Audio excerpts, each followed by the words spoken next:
Hi guys, I came across this very news. Why Tinubu will not release Nnamdi Kanu. This very particular article have revealed shocking reasons and the implications, that is the consequences if the Nigerian government go otherwise.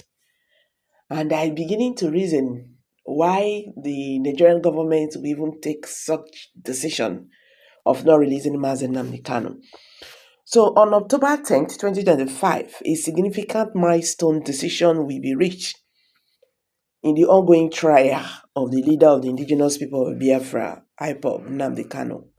So on that day, the Federal High Court in Abuja will rule on no case submission by the detained IPOB leader.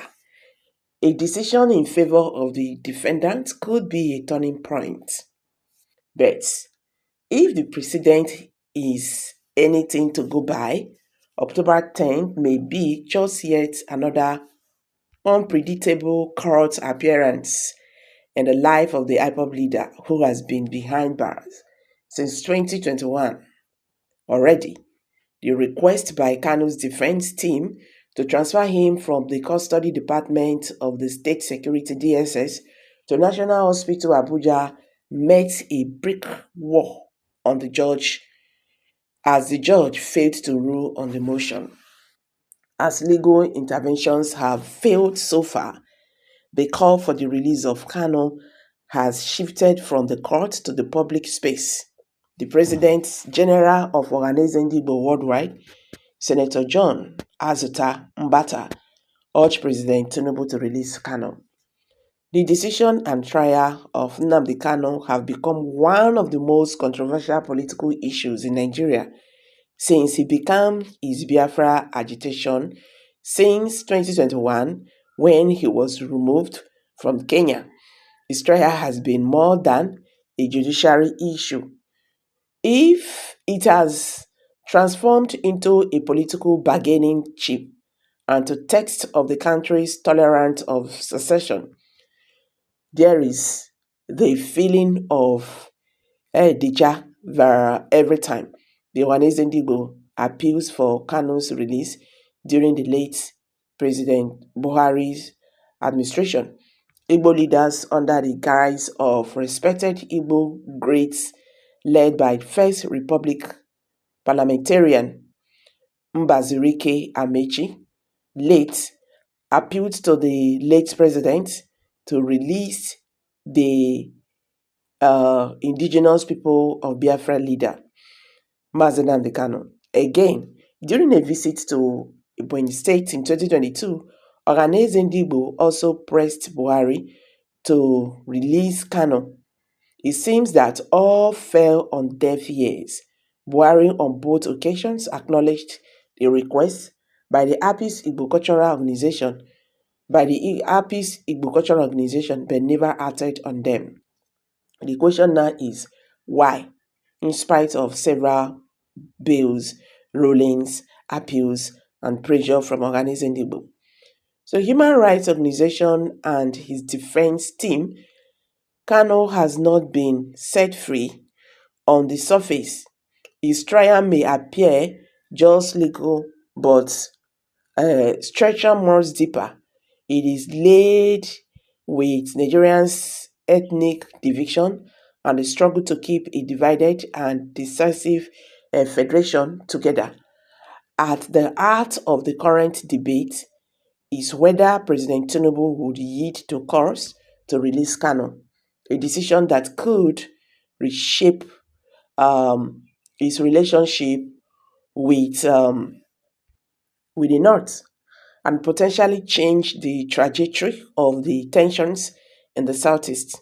First, it appears the federal government is concerned that the IPOB leader's release could trigger renewed agitations in the Southeast, despite assurances from Ohanese Ndigbo and political commentators that setting him free will quell violent agitations for the federal government.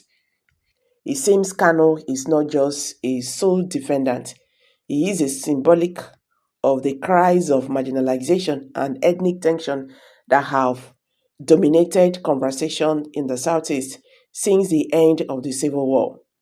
Setting him free, in the opinion of the military, is to risk uh, strengthening IPOB and its armed wing, the Eastern Security Network (ESN).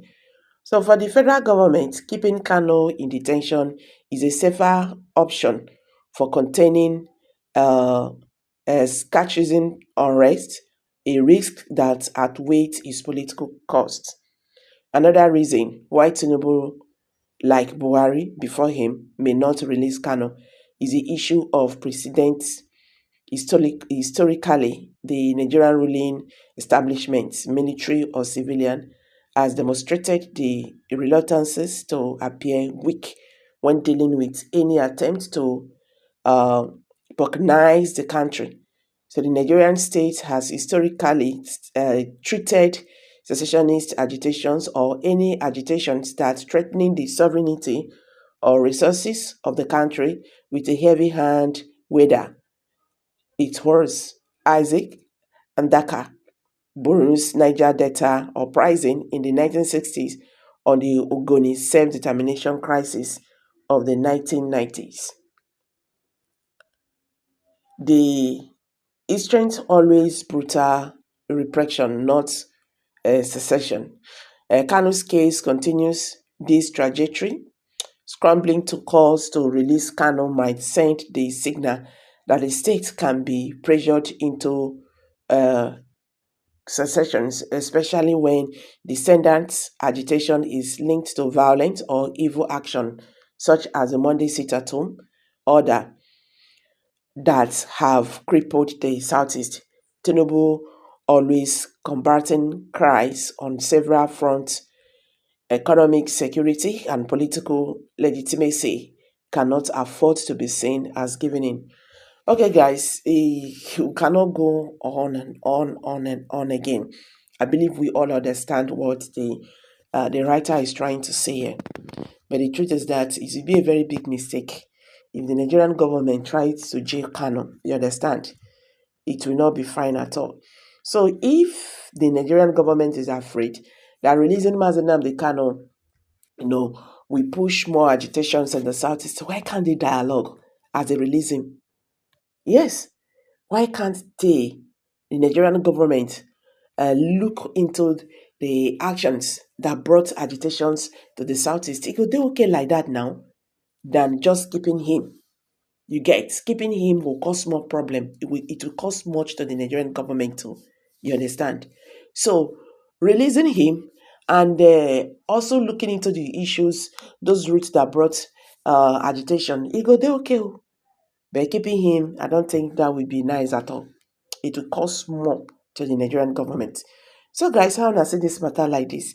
I will drop your comment below your comment section. Share this video, make it go viral. You understand? I will share it, make it go viral, so that Nigerians, especially Biafrans, could understand how the matter they be. How you say them. See you in my next video. Bye for now.